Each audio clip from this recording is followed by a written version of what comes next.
All right. Well, it's Tuesday night and we're live. I don't know how many people we have on yet. Give it another minute, but good evening, good evening. So, hope everybody's had a good week so far. And hope everything's working well. Volume is good. Feed's good. Looks like I got it a little closer to live. So, yeah, we'll give a minute and see. Looks like we got a couple people on right now. So, hope everybody's doing well. It's Tuesday. I can't believe it's the third week of August already. And this heat is crazy. So, anyway, got a couple little things to talk about. I don't know if anybody was able to see the short live video that we did or that I did last Tuesday. We weren't in the shop. We were up at Orlando Speed World practicing, testing with the Smurf, Papa Smurf Jr. And so I just did a couple quick little spots so there would be something there, because everybody would be looking for Tuesday Night Live, and it wasn't the normal deal. So, see, got a couple people on now. See if anybody else is going to come on. Hopefully the volume is working good and the sound is smooth and timed properly with my with the picture. Somebody can type in the chat and give me a thumbs up or let me know that everything's working okay. Had a little bit of problems earlier tonight trying to get it switched over, but we're on now. So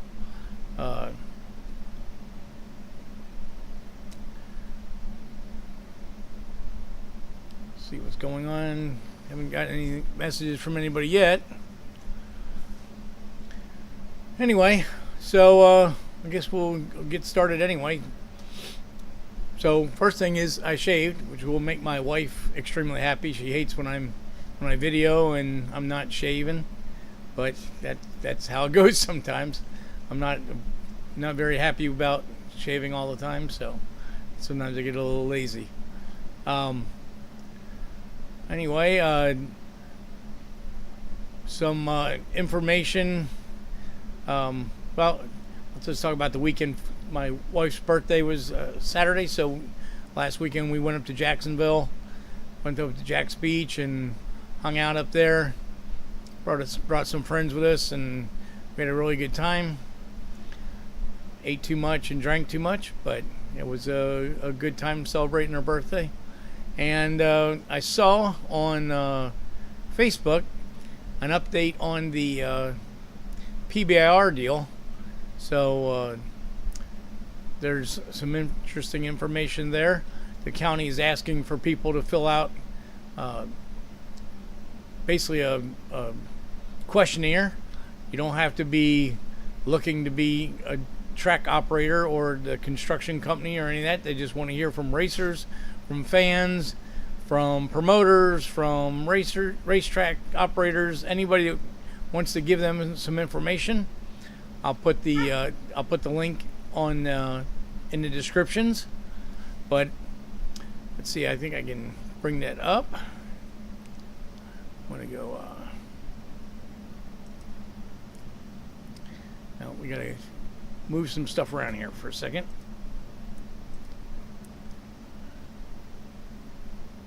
There we go. So this is the request form.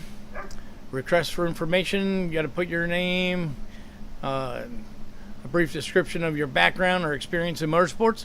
You're a driver, you're a racer, you're a fan. That's what they're looking for, experience. Contact information, and then they want a couple questions answered. A brief description of what you're looking for service-wise and stuff like that, and different things. If you don't know the answer to the questions, you don't have to answer them. They're just looking for basically for information.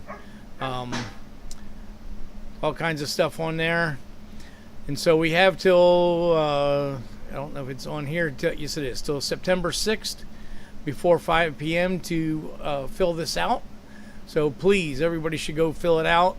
We're basically looking at a drag strip, probably a circle track, definitely a place for drifting and autocross, for concerts and stuff like that. So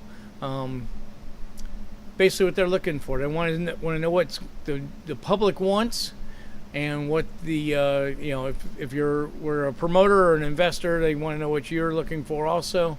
So that's kind of what's going on with that. So so that's good news. We're going to keep pushing that stuff, and see what's going on with that. Try to get this new facility operating. So let me get out of some of this stuff here. There we go. And so that's good stuff. Hopefully everybody will jump on that, fill out a questionnaire. It's for everybody's good. If there's something, like I said, if there's something you want to see or do at that facility, that would be great information for them. And that way, they also information for the race, whoever's going to manage and construct the facility. Because if the public wants, 80% of the public wants a round track, and 20% want a stock road course, well, then I would say it would make a wise decision for the investor to build the round track, or vice versa. If more people want the road course. It'd be great to be able to put everything on the property. Just, I don't know if there's enough room, but there's a lot of clever people in there. NHRA has thrown their hat in the arena to help out with design and layout and stuff like that, and I believe the SCCA has done the same. So it's it's good for everybody. We need a facility in this area, and that's what we need to do. So anyway, so this week we've been working on the 4200. I know last week I showed the cylinder head, doing the valve adjustments and all that stuff. This week, well, actually last week after the show, I worked on getting the short block assembled. I did run into a snafu with connecting rod bearings, so I had to order connecting rod bearings, and they are being delivered UPS tonight. So I will have to drill the dowel hole for the connecting rod, because I don't have those in the bearing size I need, and I do have to narrow them. So we will get them narrowed, get the dowel pin in, and I can get the short block finished up tomorrow, which would be Wednesday. So that'll be good. I'll show pictures of that next Tuesday. Hopefully by next Tuesday we'll have the engine completely assembled, and that would be really good. So also doing a video on doing a ring and pinion install on 10 bolt, 12 bolt, or basically any hypoid rear end. Trying to show all the different tools and the way to go about it. Tricks, like measuring the old pinion head versus the new pinion head to give you a start in the correct pinion shim to use, and polishing the pinion shaft so that the bearing is going off easier, so you don't ruin a bearing trying to change the shim pack and stuff like that. Pasting, what the pasting shows and stuff like that. So that'll be coming up soon. Content on the site. So hopefully that'll be interesting to people. I think that's something that typically you end up taking the rear end to a specialist, and you don't always need to do that. So that should work out good. Give you the proper tools to use and tools you can use to get around things and such stuff like that. So that'll be real good. I threw a little tidbit about red Loctite because, oh my God, I take stuff apart all the time that has been way over induced with red Loctite. It doesn't need to be that way. So I, showed that you just put a little drop, and what I usually do is just blow on the threads, and that gets the Loctite around the threads pretty well, and that's all you really need. It's just a little device to get a little bit more bite on there. You don't have to kill it. So that should be interesting. Hopefully there's a lot of information in there. Will be possibly updates with the Smurf. We tested last week. I did put a video out there. Let's see if we can bring that up.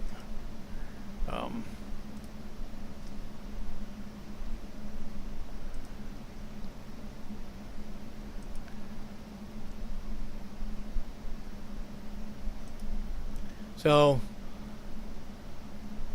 that was a video we put up last week. Worked out. I think it worked out pretty good, except for my finger over the screen. That wasn't so good, but always learning. You can always go back and check that out. And we showed the car going down the track. Of course, that was the first run, and the track temperature was way over 140, and so we knocked the tires off and backed up and did it again. But that was a really early run, and we just wanted to see where it was at. And later on, we went ahead and made some runs. We can go ahead and I'll show you that. So there's a pretty clean hit there. We're only running out to the 200-300 foot area, so it's not a full pass or anything like that. And here's a little bit later, we got a little bit more aggressive. Punched it up a little bit. Had to get out of it. You can see the sparks coming out from under the car.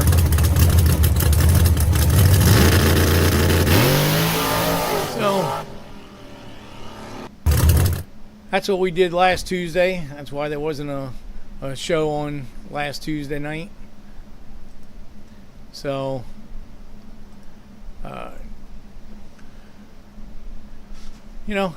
unfortunately Tuesday night's the test night, so Tuesday nights are always a good night for me for doing the lives, but also if we're going to go test, that's usually the night we go test also. So the testing went well, and we had a couple adjustments we got to make, and we may be going to Darlington this weekend. That's not set in stone. Find out later. Obviously, I may pop in on a live over the weekend on Saturday if we do go to Darlington, and of course we'll show a bunch of footage on Tuesday on the next live. That'll be episode 7. So we're moving along with these things. Anyway, what else we got to go? I hope my voice is working and the picture is working. I haven't gotten anybody on the chat yet, so to confirm any of that. So hopefully I'm not talking to blank air. On YouTube, I see the timer is running, so it is. The picture's out there anyway. But anyway,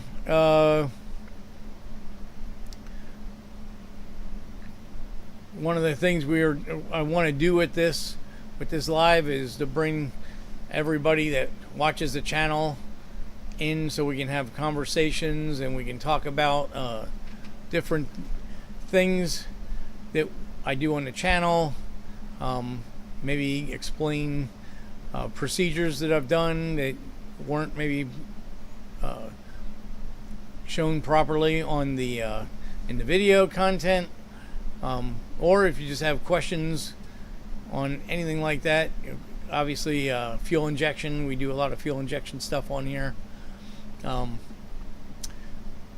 When I get the 4200 done, I'll be dropping a video on that engine assembly, showing a lot of the tricks to that. Ryan says yes, he watched, and I guess the sound is loud. Good, thank you, Ryan. I saw on Facebook you said you were going to be on tonight, so that's great. Yeah, so that's the whole thing with this.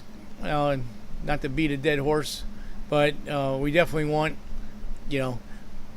more and more people to come into the lives, and we can talk back and forth, and I can answer questions that people might have, more so than when you see a video and you leave a comment, and oh, thanks, Ryan. He says the sound looks fine. Great. So yeah, so that's the whole thing of this, is just so that we can have a more personable connect rather than just looking at content. So obviously, if there's content that people want to see, it's always good to drop a message, and then I can we can work on that, or I can work on that. I always say we. Sorry about that. So used to, back in the day when I had a large shop, we had large, technicians and everything. So I got used to saying we because it was everybody in the shop. But here at the Landis Performance Center, it's just me. Unless it's on Saturday night, some friends drop by and help out. But if it all works good. Mike's on. No problem. You don't have to worry about being late. You can always catch up the beginning on replay. And of course, I usually the first 15 minutes I try not to put too much, although I did show a lot today. But yeah, maybe second half or towards the end, I'll go back over the new racetrack stuff, and we can re-show the Smurf practicing. But yeah, so it's been busy. I've got a bunch of videos I need to finish the editing and get it on. I've got the Columbus Good Guys event that was now 6 weeks ago that I still haven't finished the editing on, and I got a ton. I think I've got 5 gigs of pictures that I have to go through and sort out and stuff. And that was only filming on Saturday morning because it rained. So, or actually got some of the film on Sunday, but that, and we've got the like I said, I've got the 4200 engine assembly that's coming up, and the rear end assembly, doing a ring and pinion change on a 10 bolt, and I show a 12 bolt and some pictures of 9-inch and kind of go over all that stuff. And I think that'll be interesting. And if the Slider Boys do go to Darlington this weekend, I will do a video on our grudge races up there. That's not 100% whether we're going or not. I haven't heard from the powers to be if that's on or not. We did have a little bit of cleanup work to do after the last test session, so just depends on how that all works out. Hopefully towards the end of this week we'll get the Vet Hawk back in the building for its first time, and I'll get the engine installed, and I can finish up part 2 of that build, and then when the car is in the shop, I'll be able to start filming part 3, which is building and laying out the floors and seating positions and roll cage and stuff like that. We'll have the engine and transmission installed, and that'll get that moving along. That project's kind of been sitting now dormant. Not real happy about that, but work in the shop comes first. So the 8100 build, that truck engine is still up at the machine shop. I haven't gotten that back yet. I do have all the parts for assembly, so as soon as the machine work is finished up on that, then we'll do a build on that, and then we'll get that in the C60 race car hauler, and that'll be there's going to be a whole bunch of videos coming out of that one. I know some people really dig the vintage race car haulers. I do, and I think that's going to be a real good addition. The 8100 with Terminator fuel injection and Allison transmission. That'll be a great upgrade from the 366 big block and 5-speed manual. Now we will leave, at this point, we are leaving the 2-speed differential in the truck, and I think my calculations are that we'll only need the low speed for climbing mountains and stuff like that. Other than that, it will be in high gear most of the time, and I think that's going to make it work out real well with the Allison 5-speed. It should be able to drive highway speeds a lot better, and with the intake manifolds, hopefully it'll create a lot more torque to allow it to drive at highway speeds that everybody runs nowadays. So that should be interesting. Sorry if I'm saying a lot. I don't mean to. And there I go again. Let me see what else we have coming in the pipeline. We have the 69 Camaro. Should be getting the Dakota Digital Dash in soon. Those were on, not back order, they're just way behind on assembly time. When you put your order in, it's a good 18 to 22 weeks. So when that comes in, I'll be able to do the a Terminator wiring and dash wiring job on that. I need to try to have that car finished in the next couple of weeks. I'd like to get that, we were supposed to have it done in the beginning of August, but we got parts delays, so that's kind of moved it back. And we had some issues when I pulled the rear end out to re-gear the 12 bolt and that. Found out the studs were not installed in the axle flanges correctly, so we had to drill the flanges, put new axle studs in, and went ahead and drilled a hole for to get the brakes mounted for the Willwood e-brakes. Once the e-brakes on there, you can't get your hands in there to start the nuts and stuff, so I went ahead and drilled a hole to get a socket through there, so that will help out that. But anyway, that will be coming up. The 69 Chevelle, maybe depending on what I do this weekend, whether I go to Darlington or not, I'll probably get started on the wiring on that. I'm going to try to make a entire car wiring video on that. Try to give some tricks and tips on things you want to do when you're wiring a car, and try to make it not so scary for the average guy to do it. I believe that if you make proper planning and make a lot of notes as you are doing the installation, it's not that bad.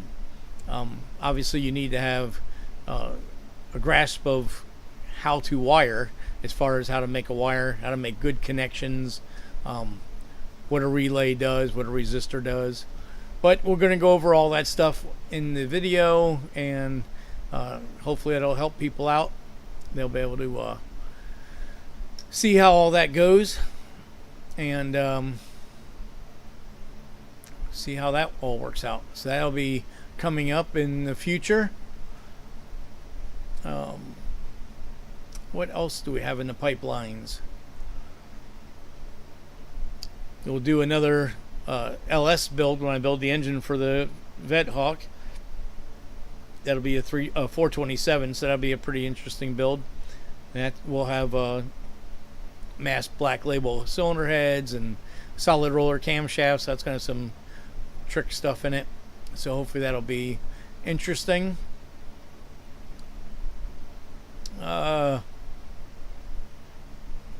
What else do we want to do? I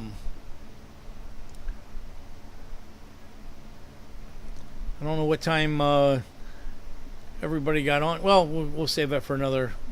We'll save it for another 15 minutes or so. We'll go back over the PBIR update and watch the Smurf run. Let's talk about some tricks. Let's see. We've talked about the power steering, hydro boost, and master cylinder sizing and pedal ratios in previous episodes. I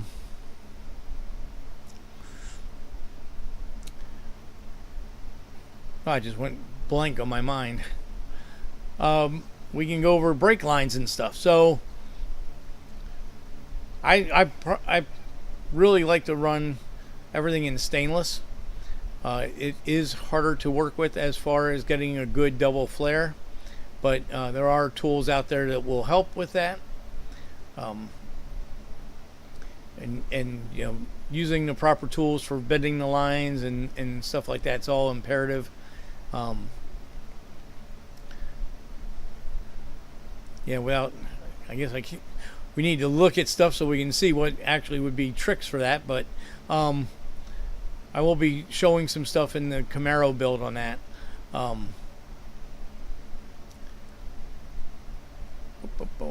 really went blank tonight. Sorry about that. I had a whole bunch of stuff all laid out, and now my mind is gone. So that's how it works out sometimes. Talk about the rear end. Holly stuff. We can discuss Holly stuff. So I want to start doing some more Holly install information. I just received a simulator so that we'll be able to run the ECU on the desktop, and I'll be able to simulate different functions and stuff like that, and show where, you know, how you want to adjust things. Something that a lot of people get hung up with is idling. So we definitely want to go over idling, and this happens to work with all fuel injection, not just Holly, but you've got your Excel DFI and Megasquirt and AEM and all that stuff. So, you know, we can look at that. So Mike just asked a question: do you need a higher volume pump to convert to hydro boost brakes? If you're running a Type 1 GM pump or Sagnol pump, the old school metal can on the backside, sometimes the volume on those is low, and you may have to go to a higher volume pump. If you're working with the newer Type 2 GM pumps that either have the plastic reservoir that clips onto the tank or onto the body, or as a remote reservoir, those typically are high volume already. Now there are low and high, so if you've got a pump off of like a 4-cylinder car you got off the junkyard or something, that's probably not going to be enough. But if you get a pump off of most of your GM V8 trucks, I think the pump is more than sufficient to run both. I really have never run into an entire volume issue. I did talk to the guys at Turn 1 at one point at one of the LS Fest events, and we did discuss that, and they thought that if you had a heavy steering or, you know, weren't getting the assist that you would want, then yes, the pump probably would not have enough pressure. But I haven't really ran into that too bad. Most of the time, if you're running a rack and pinion steering and stuff, actually the volume is too much and it makes the car twitchy. So I guess it's kind of one of those things. if you're buying new components, try to buy a pump off of a vehicle that had Hydro Boost, and if not, go with what you've got and then see how everything functions properly. At least the pump is pretty easy to change out, and it's not the end of the world. They're fairly inexpensive. Of the brake logic, I do. This is Ryan's answer. I do manual on all my builds with Stewart LBS, and I've had great luck. Yes, I agree. On anything that you want brake feel for corner entry or anything like that, you definitely want manual brakes, in my opinion. Hydro Boost and Power Assist with a booster is great for luxury. It works for racing also, but I believe that you lose some of your sensitivity in the pedal. If you ever worked on a four-wheel disc car with Hydro Boost and the car's sitting still, you can actually push through the Hydro Boost beyond where the normal braking pressure would be. So that kind of makes it, in my mind, not as sensitive, if that makes sense. That if you can push through the Hydro Boost, that your braking feel may not be as good as you want. So I agree with Ryan. I definitely, anything that you want the feel of the brakes, you can do it. Drag racing is good because you're trying to, especially a bracket car where you're not supposed to be, but everybody throws the anchor out, so to speak, at the finish line, trying to draw your opponent in for push them for a breakout or something like that. You would definitely want to feel on the pedal because you don't want to over brake and lock up the wheels. That's what creates top end crashes. And of course, autocross and road course and time attack, anything like that where you're doing late braking or trail braking, you definitely want that feel. So I agree with Ryan that manual brakes is definitely the way to go. I said in an earlier episode, my little trick is obviously you want to make sure you have the proper ratio. So for boosted brake pedal, Hydro Boost or Power Brake Booster, you want a 5-to-1 ratio. And for a manual brake, you want a 6-to-1 ratio. And it's easy to figure out. You take a tape measure, go from the pivot, where the pedal pivots at the bracket, to the foot pad. And for simplicity, let's say we're looking for a 6-to-1 ratio for a manual pedal, and we measure the brake pedal and the pivot to the pad, and it's 12 inches. So a 6-to-1 ratio would be 2 inches would be where the master cylinder would hook up. So that would, because the 2 divided by 6 would be 12. So that's how you get to your 6-to-1 ratio. And same thing with your 5-to-1 for a Hydro Boost. You would have to, it'd probably end up being about 2 3/4 inches, and that would work out to that 5, times the 2 3/4 would work out to 12. So that would be how you do that. And then my other trick on that is I call Willwood. I measure all of the pistons at each corner, and if you're using Willwood, it's easy to just tell them what caliper you're using part number wise. But you want to measure your piston diameter and the number of pistons in the caliper for each wheel, and then go ahead and figure out your rotor diameters also, and then call them up, tell them what pedal ratio you're running, and they will size the master cylinder to your calipers, and it works awesome. I've never had a bad choice that way. It always had great pedal feel, and that's how I do it. And of course, then I buy the master cylinder from Willwood. I usually use all Willwood products, unless like on my 50. On the 50, I used Corvette stuff, and on the Vethawk, I will be using Corvette calipers also. So on that, I'll just get the master cylinder from Willwood, but I will do that as I do all the time. and it works out great. And like I said, I use all stainless 3/16 lines. I buy it by the roll, I unroll it, use a straightener, tubing straightener, straighten the tubing out, and I have a hydraulic double flare tool, and so I can get my double flares.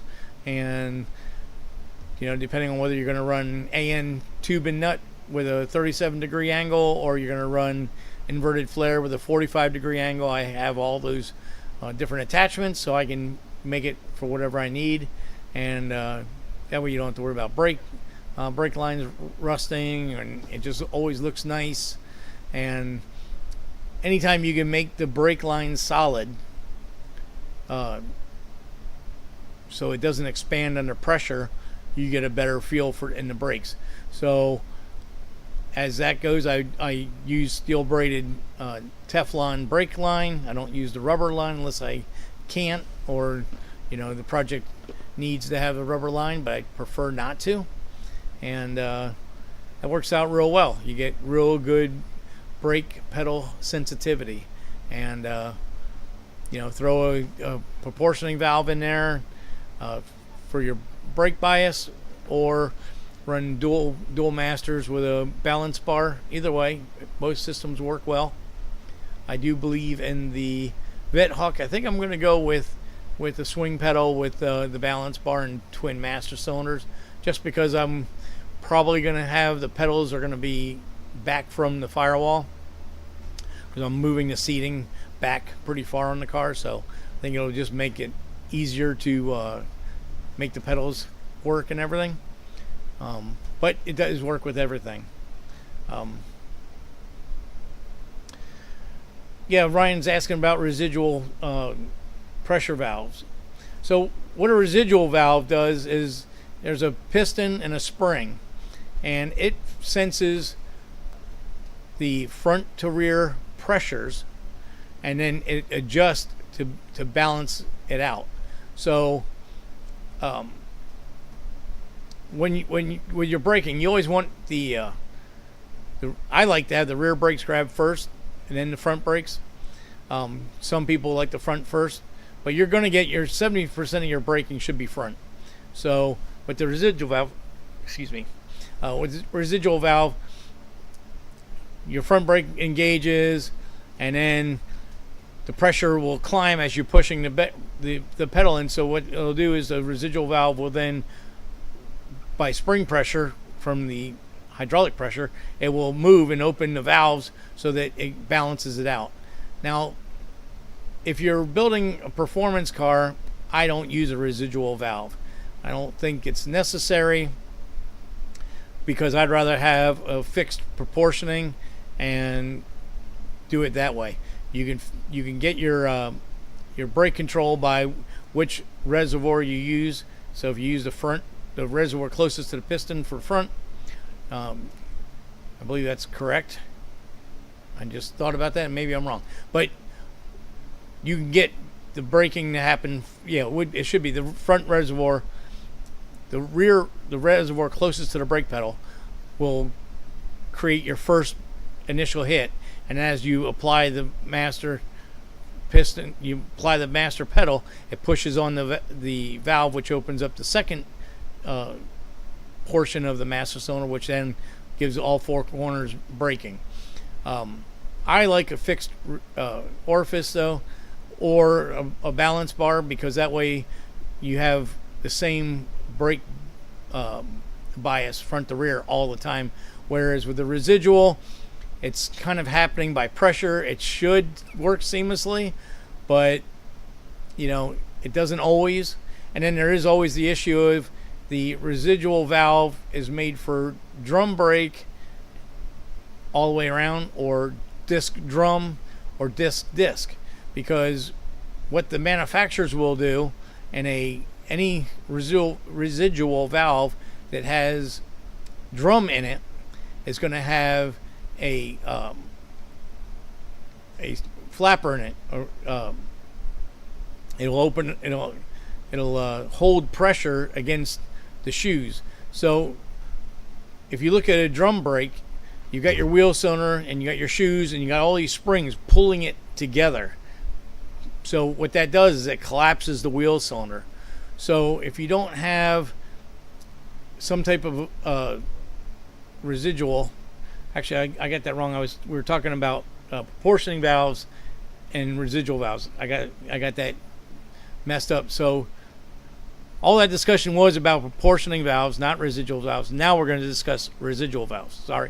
Very sorry about that. So on a residual valve, it holds fluid against the piston. So any proportioning valve that has drum brakes in it, whether it's four-wheel drum or drum disc, the drum side will always have a residual valve that's going to hold around 10 psi in the line to keep the springs from totally collapsing the wheel cylinder.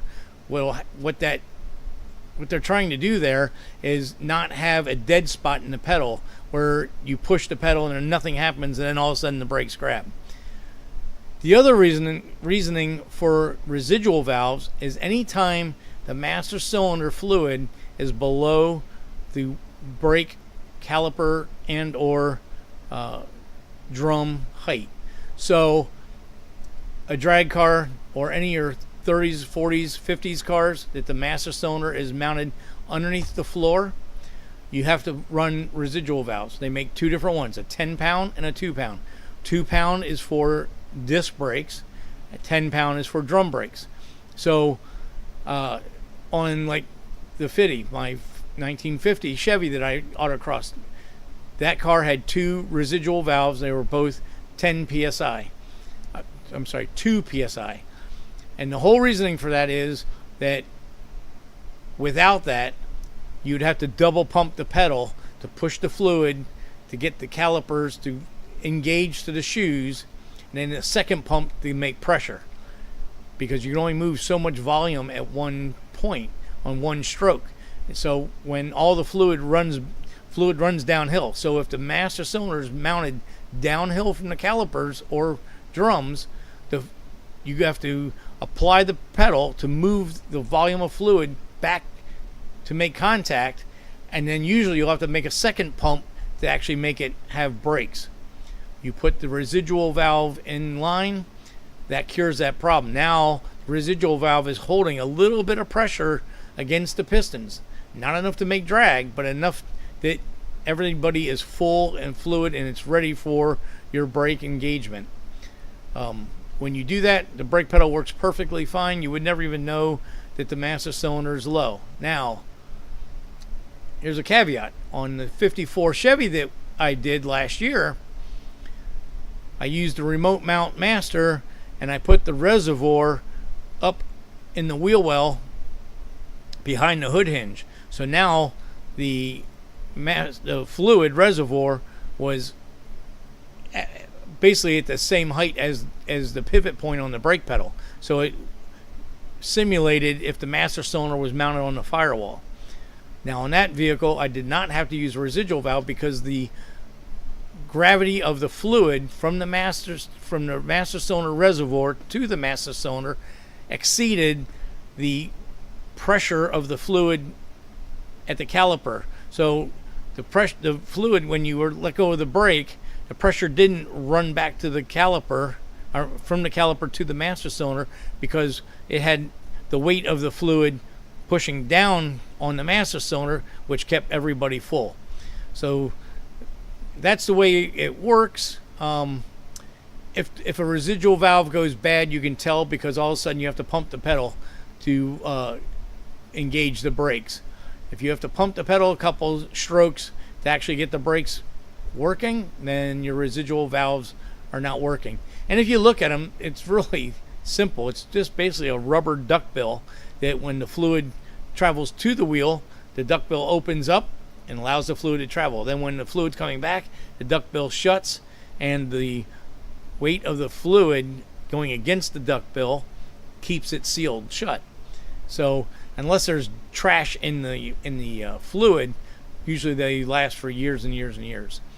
But that's what they do, what residual valves do. So when you're laying out your brake system, you have to decide where your master cylinder is going to be and how high the calipers and or drums are in relationship to the master cylinder. Now, on drag cars and on the vintage cars, 50s and older, that were mounted the master underneath, I prefer to keep them mounted that way. I think the firewall looks much nicer uncluttered with a big, huge power booster and master cylinder sticking on the firewall when it didn't come from the factory that way. And with using the proper residual valves, you can make it work with the master underneath the car, and everybody's happy, and it works great and keeps the firewall looking clean. But the main reason on that 54 I relocated the reservoir up high was I do kind of think it's a pain in the butt to have to pull the carpet up to get to the master cylinder to check your fluid levels. So on that car, the customer had already had carpet made, and they glued the carpet down, as most upholstery shops do. So rather than disturbing all that, I mounted the reservoir high and got thinking about the fluid and the weight of the fluid pushing down on the master cylinder, and decided not to use residuals to see how it worked, and my theory was correct. It worked fine without residual valves. So that's pretty much what they do. Once again, to reiterate, if your fluid level of the master cylinder and reservoir is below or equal to the height of your calipers and or brake drums, you have to use a residual valve to keep the fluid at those components. Because you can do a gravity bleed or you pour fluid out of a container. Fluid has defies gravity and drops, so it always goes down. So whatever's the highest, the fluid's going to run down from there to back to the lower part. So when your reservoir is high, the fluid runs down to the caliper or drum and keeps that fluid there, so when you apply the brake, it's already ready to go. If the calipers and or brake drums are higher than your reservoir, when you release the brakes, the fluid's going to want to run downhill, so it will run back to the master cylinder and actually refills the reservoir. And so then when you hit the brakes, it's dead on the first hit, because you have to refill all those lines and the surface area of the piston in the caliper and or wheel cylinder to get your brakes. So you'll always notice that when the residual valves are missing or they don't work, you got to pump the pedal. So that's what they do.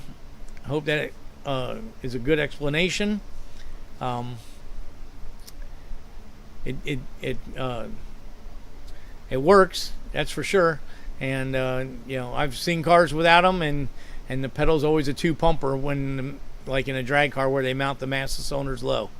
It's nice for convenience and placement, and keeps everything out of the way. But if you don't plumb it properly, you always will have an issue, and you'll never get the air out of it. Same thing is if you have a caliper and the bleeder is not at near 12 o'clock. I've seen calipers mounted at the top of the axle, so now the bleeders are at 9 and 3. Well, you're never going to get all the air out, because the air is always going to go up and fluid's going to go down. So when you crack the bleeders to bleed your brakes, the air will be at the top of the piston and it will never come out the bleeder. So in a situation like that, you actually have to get a block of wood or something the same thickness as your rotor, take the caliper off or rotate it to where the bleeder is up at 12 o'clock, and then you can bleed it, get all the air out, and then reinstall the caliper. Best thing to do is just always mount your caliper at 9 or 3, so your bleeders are straight up and down. Also, on your aftermarket calipers, that's why you do not bleed from the bleeders that are pointing down, because again, you won't get the air out. You only get the fluid out. Excuse me.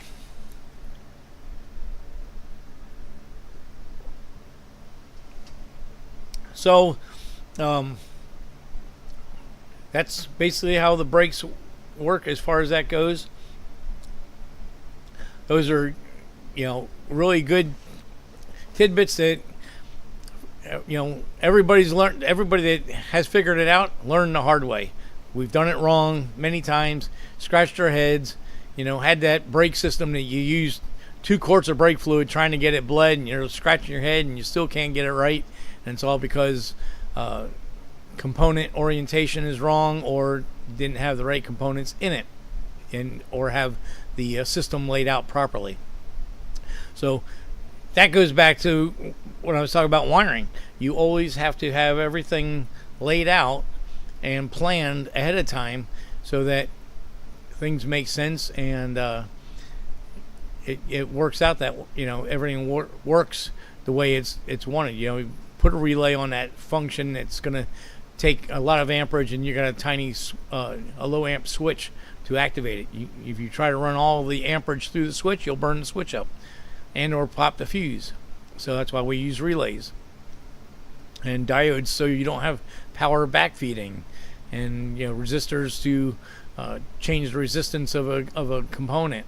So those are all the reasons why we do those things. And as with everything in the car, or actually life, proper planning makes it work all that much better, and usually on the first, works good on the first time. So Ryan and Mike, I appreciate those questions.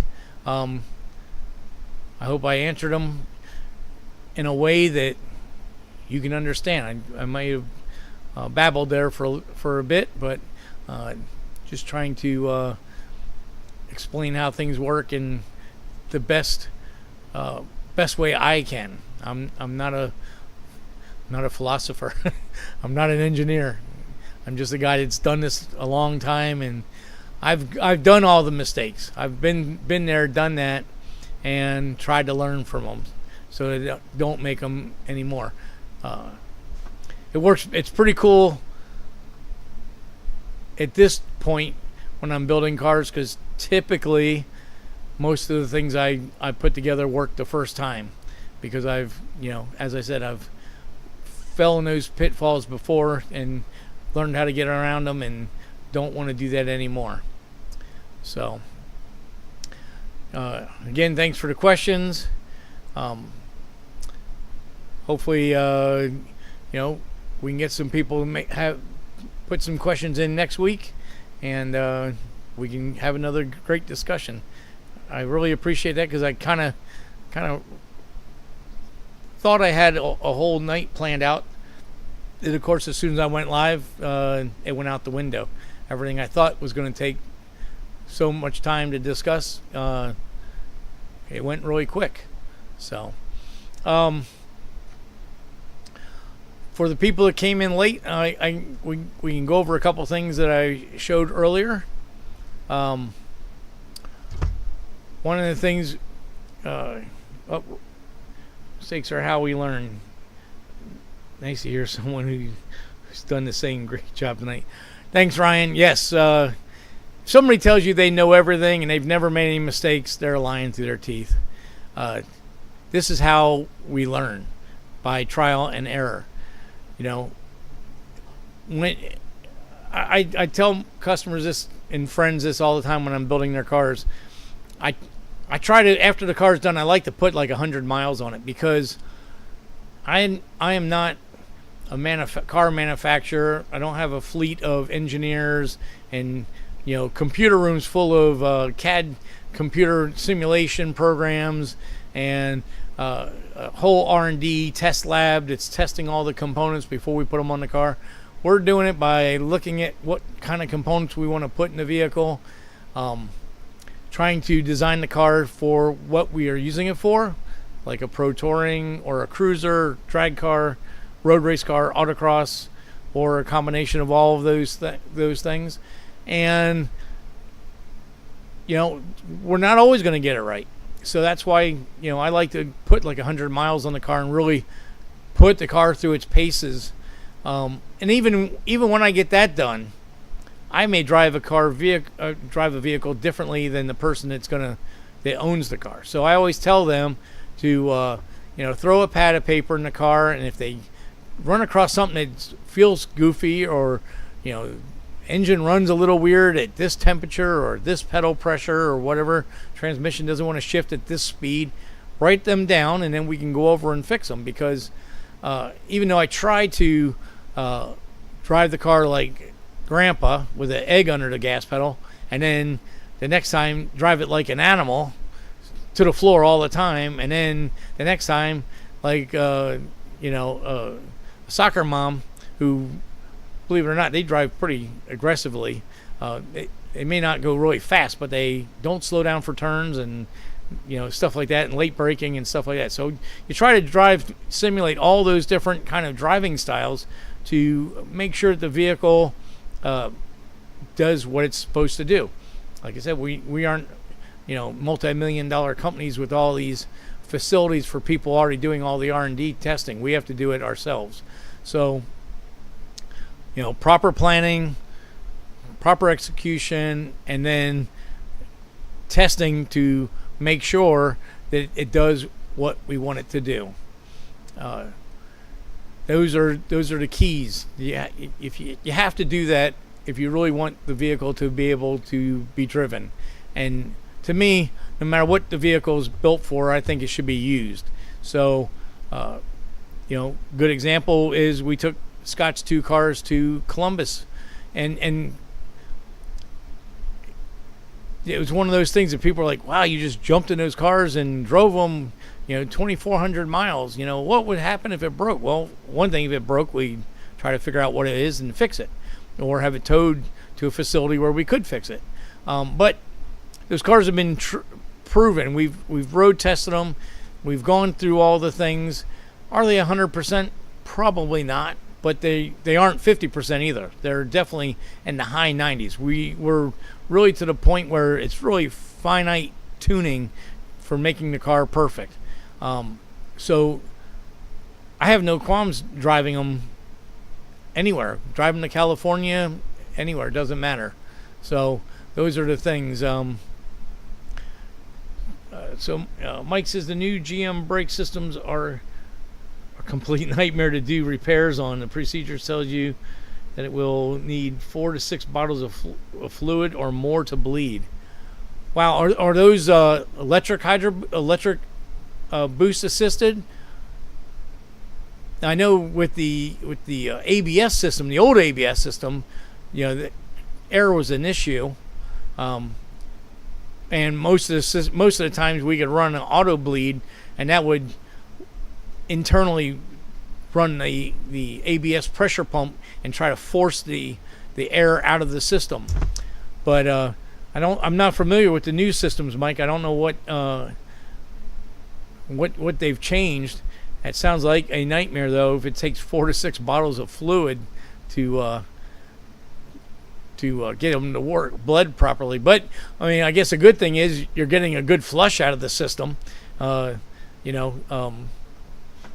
With autocross, and not so much autocross, but mainly track cars and time attacks and stuff like that, we would definitely do fluid swaps depending on how often the car was used, either twice a year or at least once a year, even if it sat. And we would run ATE or Motul or any of those. And a lot of those racing brake companies will have a gold and a blue. And the reason they have that, or a purple, is that when you're doing a flush, you can see when the fluid's gotten all the way to the bleeder, because then the color changes. So you run gold first, then you run blue, then you go back to gold, and that's how you get it. So Mike says the new trucks are all in one, no booster, all electronic, completely new technology. Yeah, that will make things crazy, because if there's no way to force the electronics to get full pressure, I could see where bleeding them would be very hard.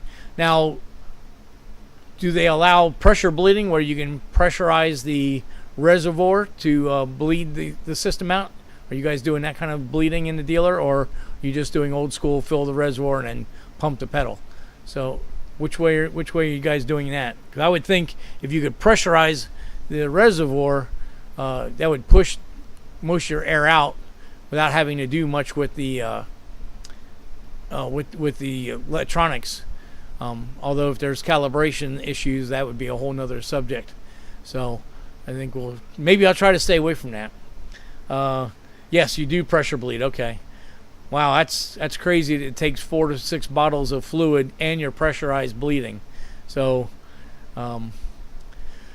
these manufacturers, they keep making these cars more usable for Joe public that may or probably don't even know how to operate a vehicle properly.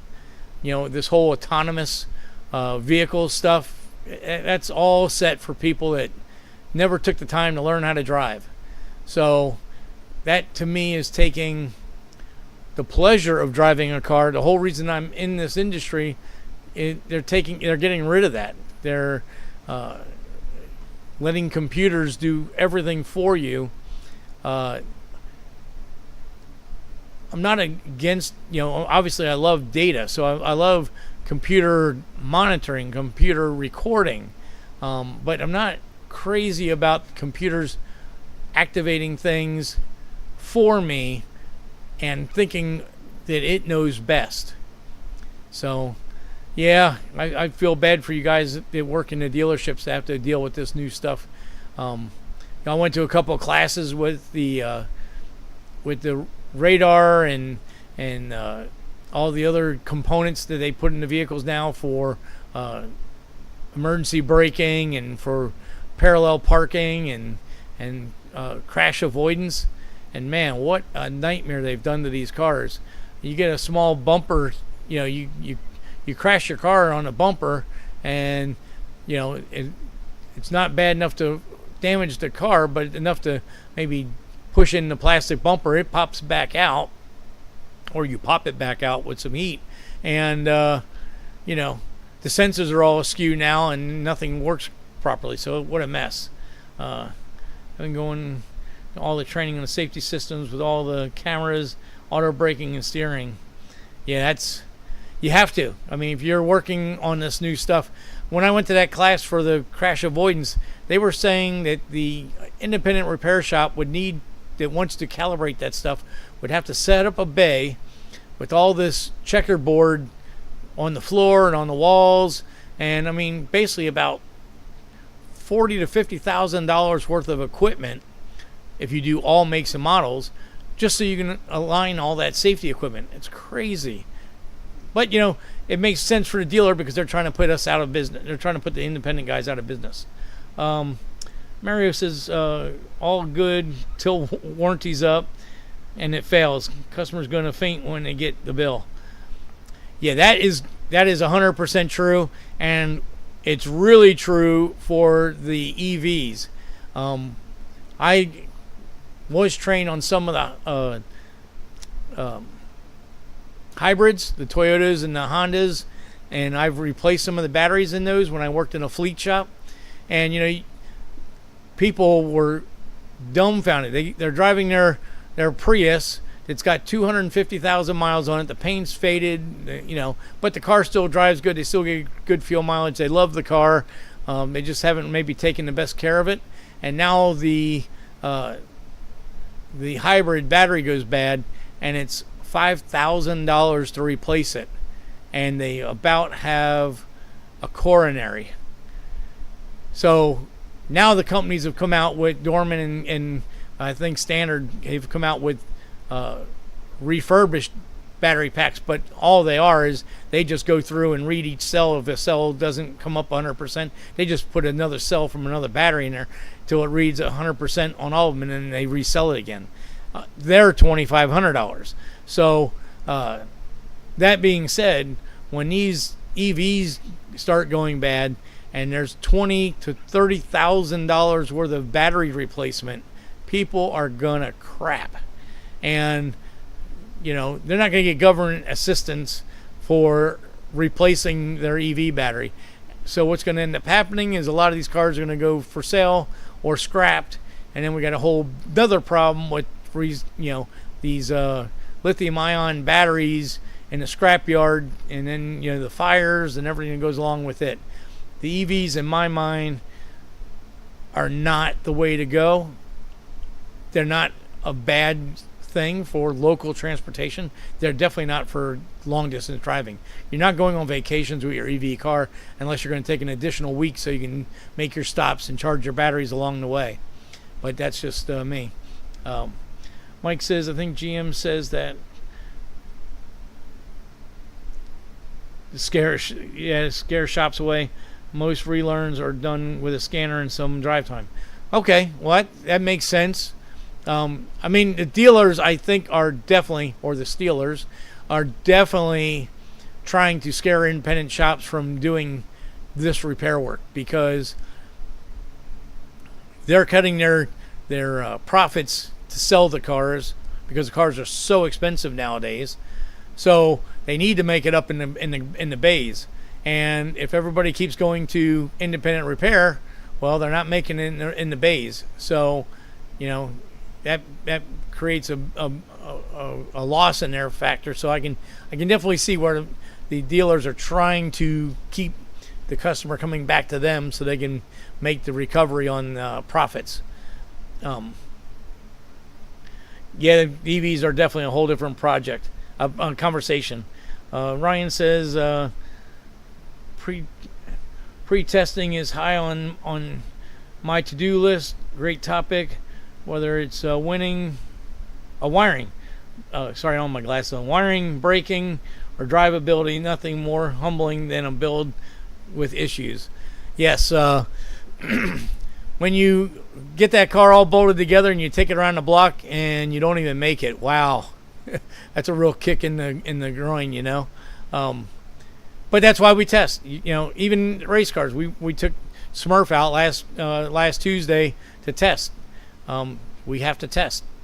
You can't keep running a race vehicle the same every time. You always need to strive for better performance. If you don't, your competitors will, and then you get your ass handed to you.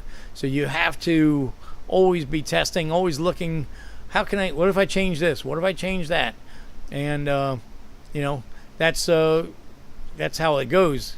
On my second part live last Tuesday, and we went down the track the first time when the track temperature was way above what we normally would see, and we knocked the tires off. That wasn't, we did overpower the track, but we were testing also. So, we tried to come up with an A to B run for that track, the track traction at that point, and we missed a little bit, but we came back and we made clean hits after that. So that's what we did. We learned. We did it, and we learned. So yeah, testing is what you have to do if you want to have a vehicle work good. And when I sold my 1950 Chevy, the car I called the Fitty, that's why the car sold for decent money, even though it was patina and didn't have any interior in it and anything. But the gentleman in California that purchased it watched the videos on the car and could see that the car was sorted out. We had tested that car many times. It had raced, I can't even tell you how many events I raced with that car. So that car was so well sorted. You could jump in that car. I did it a couple years in a row where I'd just jump in it, drive to Jacksonville, 4.5 hours away, go see family for Thanksgiving, and then drive back and forth from Jacksonville to Daytona for the Daytona Rod Run, which was an hour and 10 minute ride each way. But, the car was sorted. I had no qualms about it. I knew there would be no issues because the car had been sorted, tested, tried, proven, and it was a good vehicle. I had 8,000 miles on that car and never once had a breakdown or had to be towed or anything like that. I had an oxygen sensor fail one time, but that was an easy fix, and all I had to do with the Holley system is turn the closed loop off, and it drove fine with the O2 not working. So, and I had, a couple light bulbs here and there, they would pop out and stuff like that. But that's why you test to fix those things so that down the road it drives perfectly. And that car did really good. So Mike just asked if I have email. So anytime you want to email me of questions or tech stuff, I've got 2 emails that I use. My personal one is srcracing, RACING at AOL.com. Old school. I've had that email for 20 something years. And the Landis Performance one, it should be on the YouTube About Us, but it's landis.performance.center at gmail.com. And I will go ahead after the live show and I will add those to the comments or to the description. So anytime you have a technical question, you can drop me an email or save it for the next live show or whatever works good for you. So that that's what we're trying to accomplish here.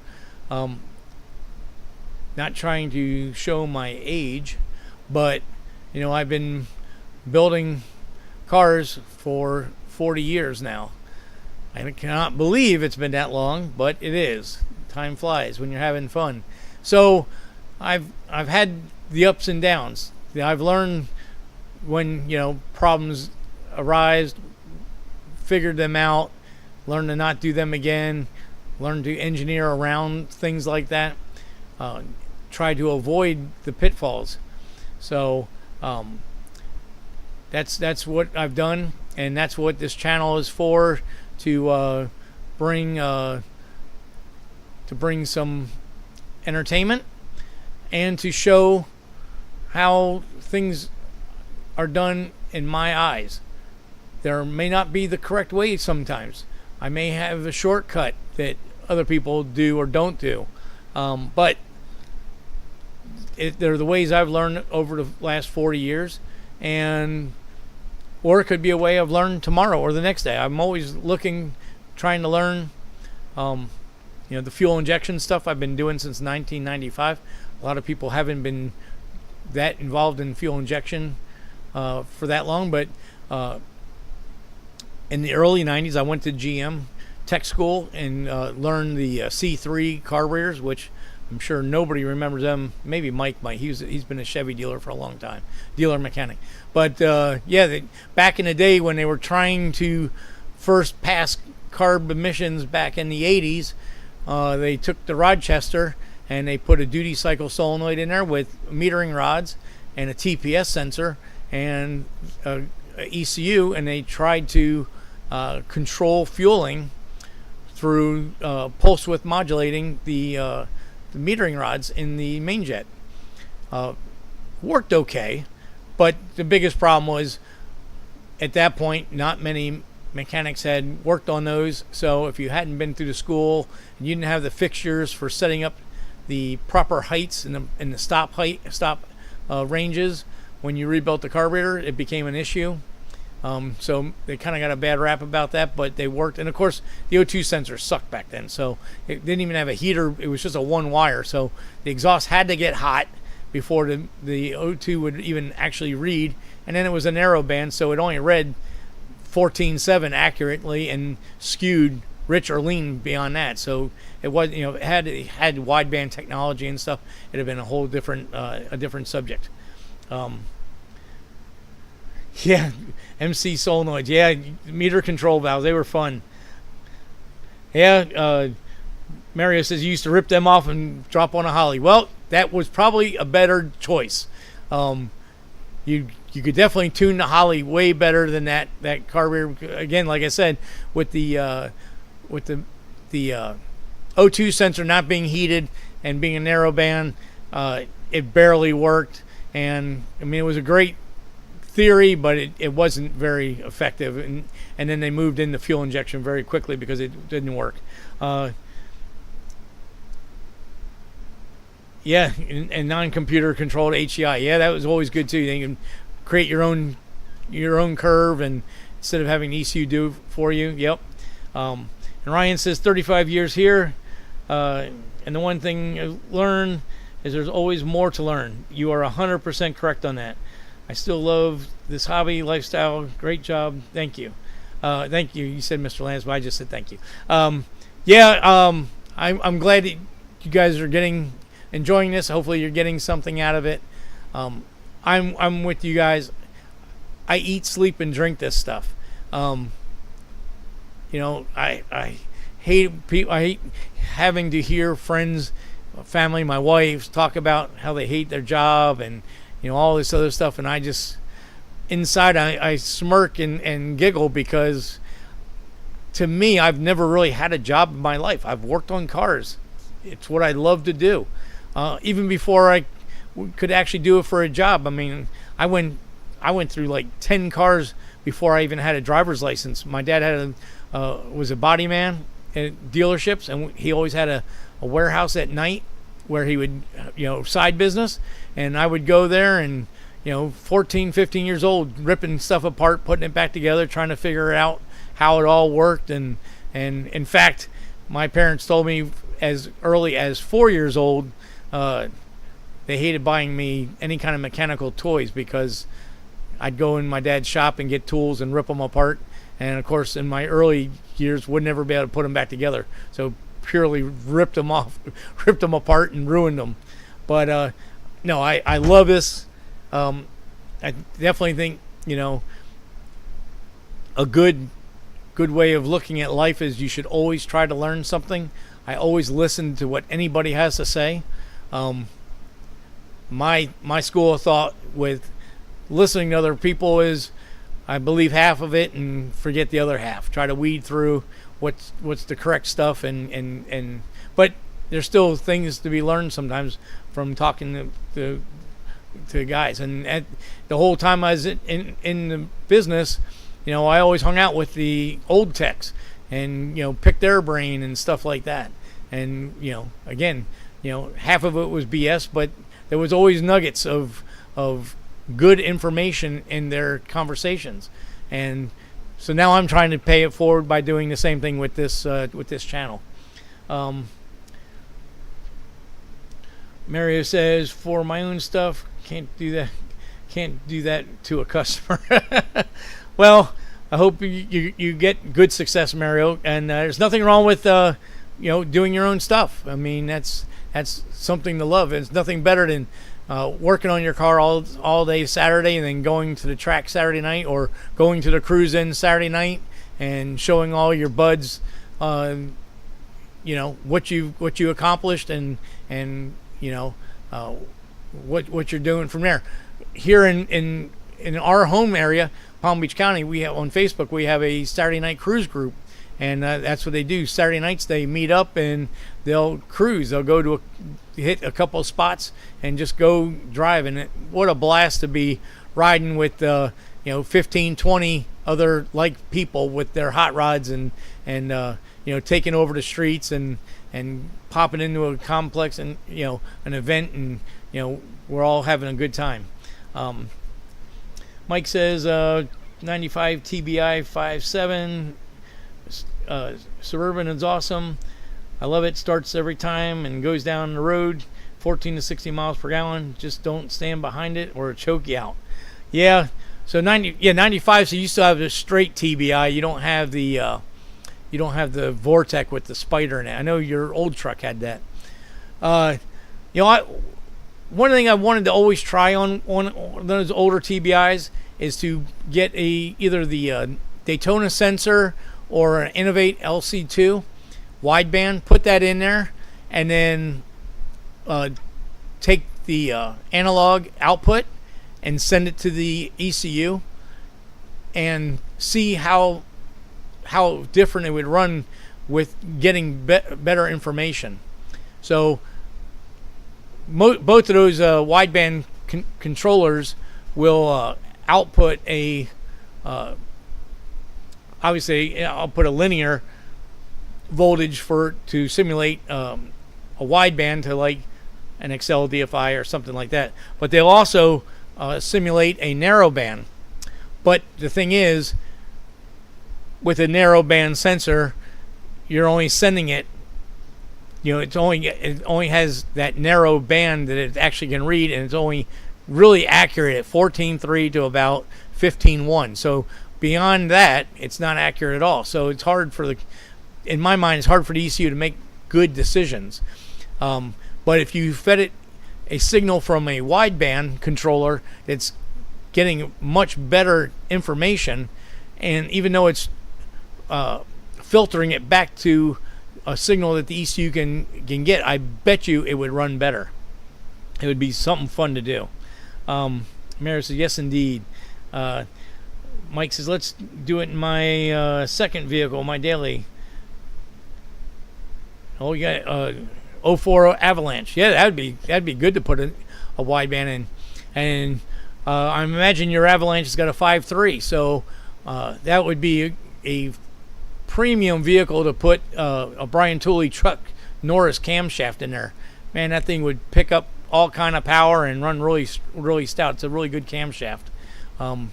If you want to look at a channel with a lot of dyno information, Richard Horner has a really good channel. He's doing all kinds of engines now, but if you go back a year or 2 years earlier, he was doing a lot of LS testing, different heads, different camshafts, camshaft competitions where he would do 3 or 4 different camshafts, and he 90% of the time would use a Junkyard 5.3 or a Junkyard 6.0. So you could really see what those cams would do for the average person that's doing an engine LS swap with a junkyard engine, or if you have a stock vehicle and you want to do that. So really good information. Enjoyed watching his channels.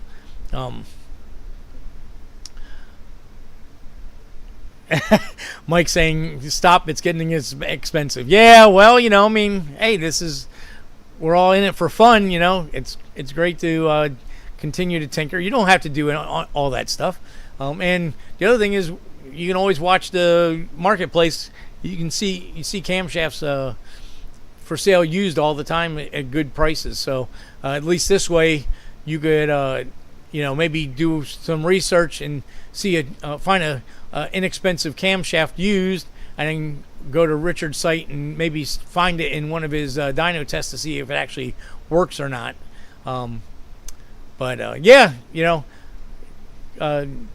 Same with the wideband. A lot of times you can find those widebands for sale used pretty cheap. Somebody has an older system and they were using that, and they go to like a Holly which has wideband built in, so they get rid of their stuff. So just got to keep an eye on. When I built my 50, that car was almost built entirely out of marketplace and by bartering. I mean, Mike, you got me the engine block, the engine, which I had to put a crank and rods in, pistons in. We were able to clean the block up, luckily.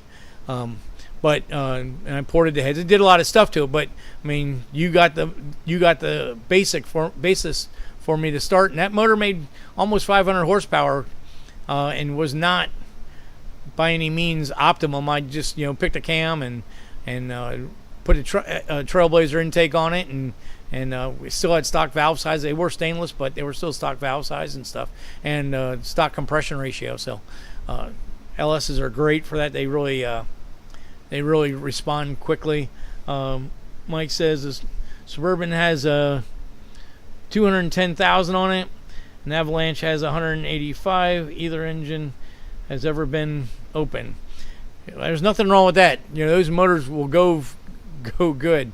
We're messing around with the LSs, but another buddy of mine that has a channel, Calvin Nelson, Nivlac 57, he's been messing around with junkyard engines, the 4200 Atlas, and some LS motors, and it's amazing how much power he's made with a junkyard engine without opening them up. So if the maintenance has been up on them, I got no problem putting power to a high mileage engine.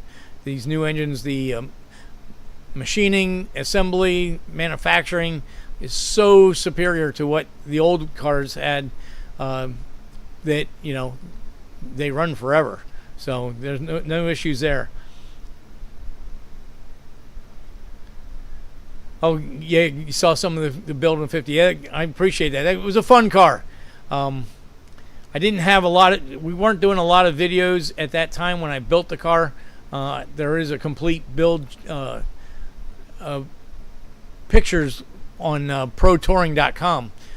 You can check out my handle on protouring.com is srcracing, and I think it's 14 or 15 pages of pictures and text on building that car. I wasn't doing any YouTube videos at the time. I wish I had. That was some really good information on there.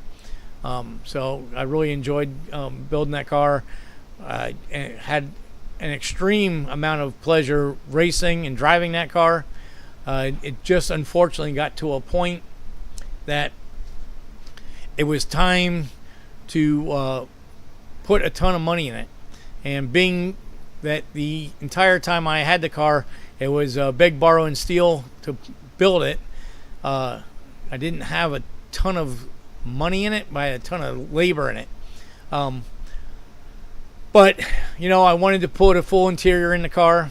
I wanted to put AC in the car, and that became an issue because all the weather stripping in the car was old, dry rotted, and cracked. And when I drove in the rain, which I did often, a lot of water came inside the car. So I didn't want to spend 10 grand, 15 grand on a beautiful leather interior to get ruined by rain.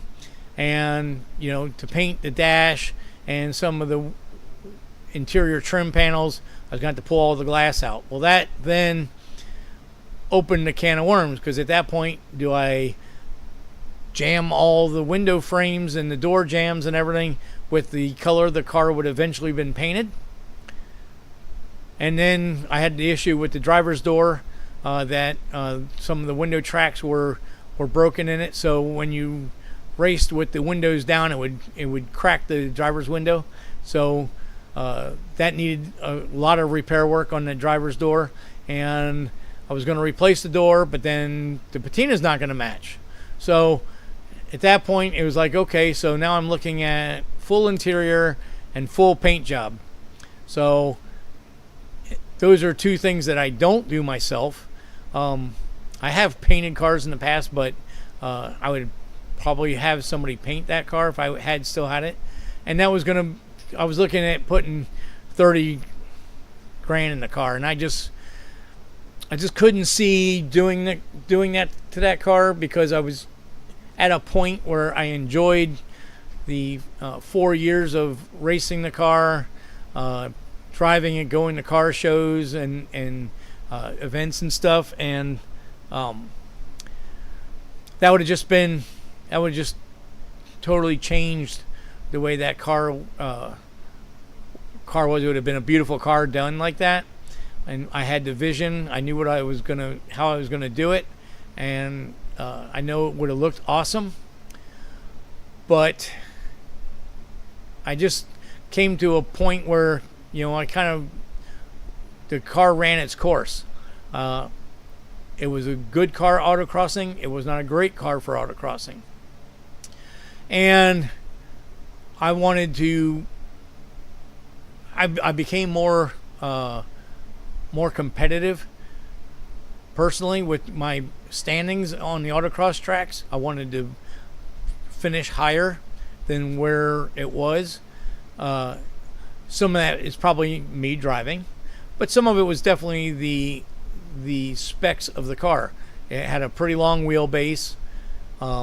It had a pretty poor turning radius, although I had made strides to increase that. But it had a very high CG, center of gravity. And that's something that, without making a lot of modifications, you can't change. So it became a point that, do I completely rebuild the entire car and then get it a little better, or do I build a new car and start with something that's already better right off the bat? And that's what led me to selling the car and starting the Vet Hawk project. As I've said before, the Vet Hawk, clean sheet of paper. I came back from LS Fest and said, okay, what is going to be the best autocross suspension? And I started there. And I thought, obviously C5s are good, C6s are good, but that puts you into a price range and a model year range that isn't vintage. So the cutoff at LS Fest is 90, and at the time, Good Guys, the cutoff was 86. So I wanted something older. So that led me down the line of a C4. One, they're very affordable, and two, they are a very good suspension platform. They have a shorter wheelbase than the C5, C6. They have a much better geometry than a C3 or pretty much any other rear-wheel drive GM car, muscle car of that pre-90, pre-86 era. So the other deciding factor was I had one. I already owned it.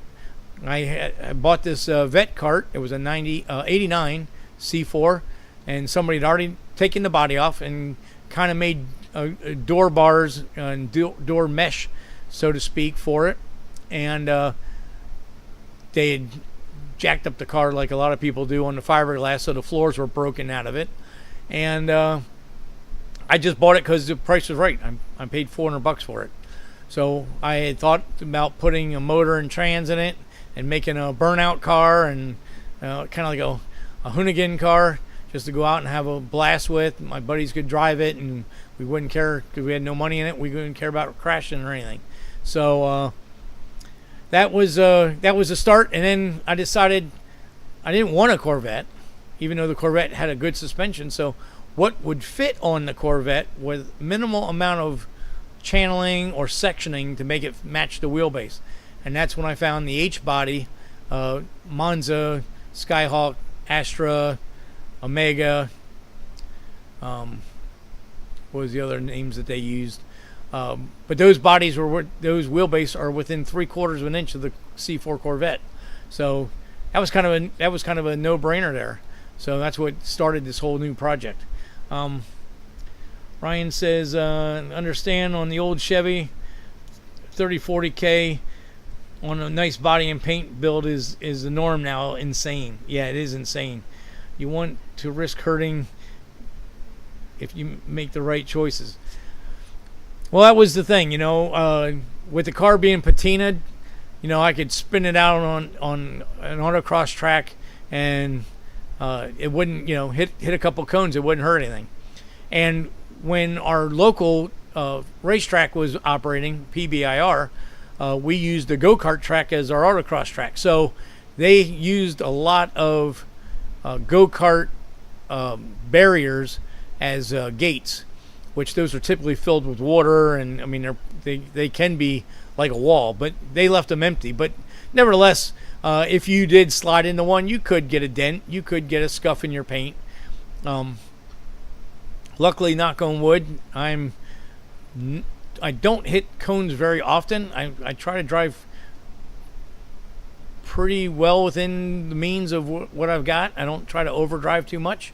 I at times will drive like a madman, but I seem to keep it together, But I think on the new car, I'm going to just go for it. I don't know if I'm going to paint that car or wrap it, but, most of that car is going to be fiberglass. So it may get damaged autocrossing, but you know what? That's what I'm building the car for. Looks and cruising and car shows is secondary. That car's main thing is going to be autocross and driving drags. So, I'm going to go for it. It's going to have a pretty lightweight body in it, and what's going to happen to it's going to happen to it. And, it'd be one of those things. You crash it. At least the fenders and the quarter panels, I can get quickly from Harry's glass. So if they're totally destroyed, I can always just replace them. The rear quarters will be a little tougher because they'll be bonded onto the body, but it's not that can't be done. And I had my fun with the patinaed car, and it was good. But now, I want a car that, going to an event, I possibly could run top 10. So that's what we're going to go for. I think this car is going to be outstanding because not only are we going to use the C4 platform, but I'm going to put a Ride Tech suspension kit for the C4 on it. And with 315s all the way around it, I think it's going to be an awesome car for traction and control. Of course, probably when I go to the Good Guy shows, I'll probably run 285s on the front so that I can run a class down, because when you run 315 square, they make you go to a higher class. So that's probably what we'll do with that. But it should be fun. And a 700 horsepower LS with a solid roller cam that has a operating engine range from 2400 to 7500. That's going to be fun to drive. And paddle shift 4L80 will be fun also. I kind of missed the 6-speed T56, but I did find that there was, unless you do a quick change rear end or something, it's a handicap because all these events have different size courses. So it's hard to find a gear in the trans and a gear in the rear end that match, that you can use at multiple events. And I never was able to find a sequential shifter on the cheap, and those things are like $4,000, so I never bought one. So trying to shift the standard pattern on an autocross track while you're trail braking and have straightaways that are only 100 feet long, it just doesn't prove, you don't gain anything by doing that. You're better off just letting the motor chug or running against the rev limiter and running it that way. It actually, lap times have shown it's quicker that way. So with the paddle shift, hopefully that's going to make it a much better situation for that. So those are kind of the plans on what we're doing with that stuff. So, all right, well, we've went pretty long tonight, so it's almost it's a 20 to 8. So I think at this point we're going to call it a night. I appreciate everybody getting involved in the chat. I'm really happy that we're doing that. That's one of the things I was hoping with the live we could get that going. Get your questions and answers, and we'll do this again next week. Ryan says you're on the money with the Vedhawk C4 chassis. Will work great. Looking forward to it. Yeah, I am too. I think it's going to be the ultimate package. So we'll see. I've done my proper thing like I do all the time. I went ahead and have it all down on paper and got it all set up. So now we'll see if it works in fruition. So with that being said, good night. I really appreciate everybody being on, and I'll see you all next week. So see ya.